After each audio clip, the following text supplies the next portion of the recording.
جايه لكم النهارده بحته وصفه لو عملتوها في البيت الجيران حواليكوا هيسالوكوا انتوا عاملين ايه حلو النهارده هنعمل كيكه التفاح بالقرفه. كيكه كده دافيه وشتويه وريحتها بتقلب الدنيا، بسيطه وسهله ومكوناتها مش كتير خالص، والطريقه مفيش ابسط من كده. فخلونا نبتدي على طول ونشوف الطريقه والمكونات. معايا 3 تفاحات بشرتهم بالمبشره، لونهم مغمق شويه لما استنيت عليهم، فهتشتغلوا على طول ما تعملوش زيي. زودت عليهم نص معلقه كبيره من القرفه تكون مطحونه، قرفه تكون قويه كده. 3 معالق كبار من السكر بودر او عادي، ومعايا نص معلقه كبيره من الكاكاو الخام. واختياري كده، لو مش موجوده طبعا تقدروا تستغنوا عنها. مكسرات حطيت عين جمل مع لوز. هنقلب بقى الحاجات دي مع بعض شوية كده، وعلى نار عالية حطيت مكعب من الزبدة في طاسة تكون متسخنة كويس، واستنيته يسخن شوية، وهنزل بالمكونات بتاعتي. الخطوة دي انا عملتها لسبب واحد، ان انا اتأكد ان التفاح دبل ونزل ميته وما ينزلش المية بتاعته جوه. شفت وصفات كتير بتحط التفاح زي ما هو جوه الكيك، بس بصراحة بقلق ان هو يجيب ميته ويخلي الكيكة معجنة من النص. نسيب بقى الخليط ده على جنب يبرد، وهنجيب طبق نحضر فيه الكيك بتاعنا بأسهل طريقة ممكن تتخيلوها. 3 حبات من البيض يكونوا بدرجة حرارة الغرفة، كوباية مش مليانة قوي من السكر عشان ما يبقاش السكر زيادة قوي، معلقة كده صغيرة او نص معلقة صغيرة من الفانيليا، ونضرب كويس قوي في الخلاط بمضرب يدوي بمضرب كهربا زي ما انتوا عايزين. المهم ان السكر يدوب تماما واللون يكون فاتح كده زي ما انتوا شايفين.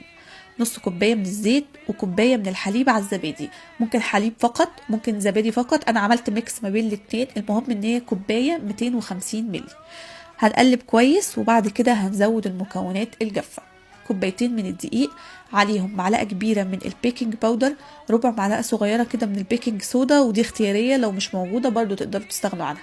رشة ملح صغيرة، ونقلب المكونات الجافة مع المكونات السائلة وفي اتجاه واحد كده، وما نقلبش كتير. المهم انه ما يبقاش فيه اي تكتلات، ونوصل للقوام اللي انتوا شايفينه ده. تقليب المكونات الجافة بيكون بمضرب يدوي، ما بستخدمش مضرب كهرباء بعد ما بحط المكونات الجافة. اي صينيه باي شكل انتوا عايزينه، حجمها متوسط. غلفتها كده بورق زبده، ممكن تدهنوها دهنه زيت او زبده او تبدروها بدي زي ما انتوا عايزين. حطيت الاول نص خليط الكيك، بعد كده نص خليط التفاح بالقرفه، وبعدين النص التاني من خليط الكيك، وفي الاخر على الوش النص الاخير من التفاح بالقرفه. واضح اللي انا بقوله، فاهمين طبعا واكيد شايفين. خبطتين كده على الرخامة نطلع اي هوا زيادة، وبعد كده ندخلها على فرن يكون متسخن كويس درجة حرارة 180 في الرف اللي في النص. بتاخد 45 دقيقة، والشواية في الاخر دقيقتين مش 3 دقايق دقيقتين. انا سبتها 3 دقايق، اخدت لون غامق سنة، بس ستيل تحفة طرية. ريحتها قلب الدنيا كلها مش البيت بس.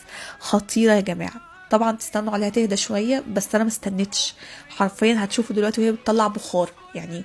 ما استنيتش عليها خالص من كتر ما ريحتها قلب الدنيا. حطيت عليها صوص سينابون وصوص كراميل. صوص السينابون عملناه مع بعض كتير قبل كده. معلقه كبيره كده من الزبده، معاها مكعبين من الجبنه الكريمي، ومعاها سكر بودره ورشه فانيليا، ونضربهم مع بعض. ودي بتكون النتيجه. شوفوا بقى الجمال. تحفه تحفة تحفة. ريحتها خطيرة، قوامها يجنن، هشة واسفنجية، مظبوطة بالملي. سكرها مش زيادة خالص، يعني كل حاجة فيها بيرفكت بجد. تتاكل طبعا وهي دافية شوية او لما تبرد، بس انا طبعا ما استنيتش. شايفين مفيش محدش يقدر يقاوم ريحة السينابون كده في البيت. هو عامل زي كيكة السينابون شوية، بس التفاح يعني مديها اضافة خطيرة. جربوها، انا واثقة ان هي تعجبكم جدا. لا، واشوفها مقدما، واشوفكم ان شاء الله على خير قريب في فيديو جديد.